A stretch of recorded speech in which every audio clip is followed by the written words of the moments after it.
लोकतंत्र की सबसे बड़ी खूबसूरती क्या है?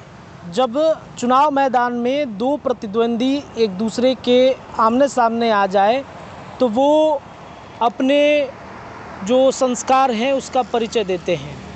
जिस तरीके से मोकामा में घटना घटी बीते 30 तारीख को, वो दुर्भाग्यपूर्ण घटना थी। ऐसी घटना लोकतंत्र में नहीं घटनी थी।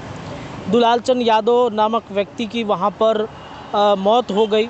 दो बाहुबलियों का काफिला एक दूसरे के साथ टकरा गया मोकामा के टाल क्षेत्र में, जहां पर अनंत सिंह का काफिला जनसुराज के उम्मीदवार पीयूष प्रियदर्शी के काफिले से टकराया। वैसे ही घटना गोपालगंज में भी घटी है।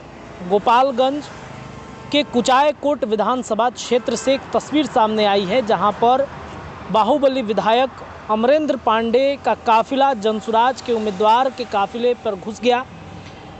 तो लोगों को लगा कि क्या फिर से मोकामा कांड दोहराया जा सकता है, क्या मोकामा की घटना फिर से दोहराई जा सकती है, लेकिन ऐसा कुछ नहीं हुआ।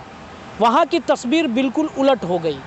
जब बाहुबली अमरेंद्र पांडे की गाड़ी जनसुराज के उम्मीदवार के काफिले के पास पहुँचा तो उसकी तस्वीर जो हमारे तक पहुँची है, मुझे लगता है कि आप सभी दर्शकों को भी वो तस्वीर देखनी चाहिए जो आपके स्क्रीन पर इस वक्त चल रहा होगा। इस तस्वीर में देखिए कि कैसे अमरेंद्र पांडे, जो कुचायकोट विधानसभा क्षेत्र से विधायक भी हैं और फिर से जनता दल यूनाइटेड से वो उम्मीदवार हैं, चुनाव मैदान में उतर रहे हैं। उनका काफिला धीरे धीरे आगे बढ़ रहा है और वही काफिला, उन्हीं के काफिले के पास में जनसुराज के उम्मीदवार का भी काफिला खड़ा था। लेकिन लोकतंत्र की खूबसूरती की तस्वीर और उसका परिचय देते हुए अमरेंद्र पांडे ने जो कुछ भी किया वो चर्चा का केंद्र बन गया है।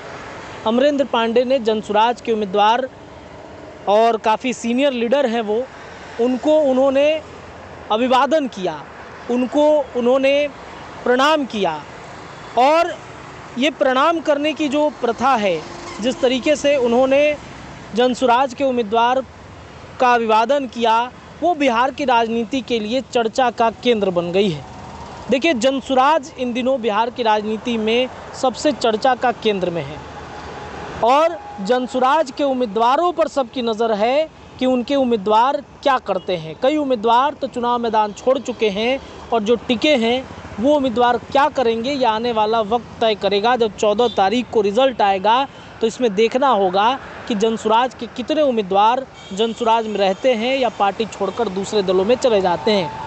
ये बात खुद प्रशांत किशोर ने कई इंटरव्यू में कह चुके हैं कि हमारे उम्मीदवार अगर उतरेंगे तो मैं उनको फ्री देता हूं कि आप किसी भी दल में जाकर अपना समर्थन कर सकते हैं, ताकि मुझे मौका मिले फिर से चुनाव तैयार करने को लेकर।